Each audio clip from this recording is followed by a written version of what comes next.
সরকারি প্রাথমিক বিদ্যালয়ের পক্ষ থেকে আপনাদের সকলকে অভিনন্দন।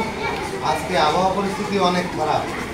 এই আবহাওয়ায় আপনারা যে এসে উপস্থিত হয়েছেন প্রথমে আপনাদের ধন্যবাদ এবং কৃতজ্ঞতা জানাই। আমাদের দ্বিতীয় সাময়িক পরীক্ষা শেষ হয়েছে এবং তার রেজাল্ট ঘোষণা এবং এটা নাম সমাবেশের মাধ্যমে আমরা করতে চাইছি, যার কারণে মাদের আরও আমরা এই ব্যাপারে আমাদের সঙ্গে সম্পৃক্ত করতে পারি। কারণ শিক্ষকদের সঙ্গে অভিভাবক যখন সম্পৃক্ত হবে তখন আমাদের ওই শিশুর আরও এগিয়ে নিয়ে যাচ্ছে, আমাদের জন্য সুবিধা হবে। তো অনেক মারাই নিয়মিত আছে, আবার অনেকে মাঝে মাঝে খোঁজ নেয়, কিন্তু কিছু কিছু অভিভাবক আছে তারা একেবারে যোগাযোগ করেনি।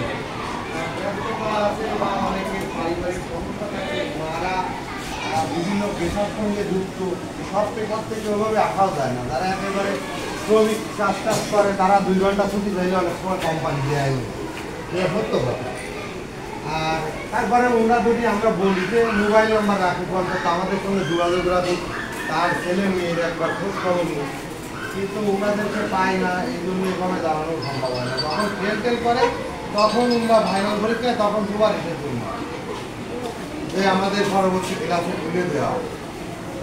আর উপবৃত্তি সংক্রান্ত কোনো ব্যাপার হলেও তখন যদি টাকা না যায় তখন দ্রুত রেসপন্স, কিন্তু মূল যে বিষয়টা পড়াশুনো সেখানে রেসপন্স করি। যাই হোক, পড়াশুনোর যে প্রক্রিয়া চলতেছে তাতে আমরা পরীক্ষা পদ্ধতিতে ছিলাম, মাঝখানে আবার পরীক্ষা পদ্ধতিতে বেরোয় গেছিলাম, যদিও আমাদের যারা চতুর্থ পঞ্চম শ্রেণীর আছে এরা এই প্রক্রিয়ার সঙ্গে যুক্ত আছে।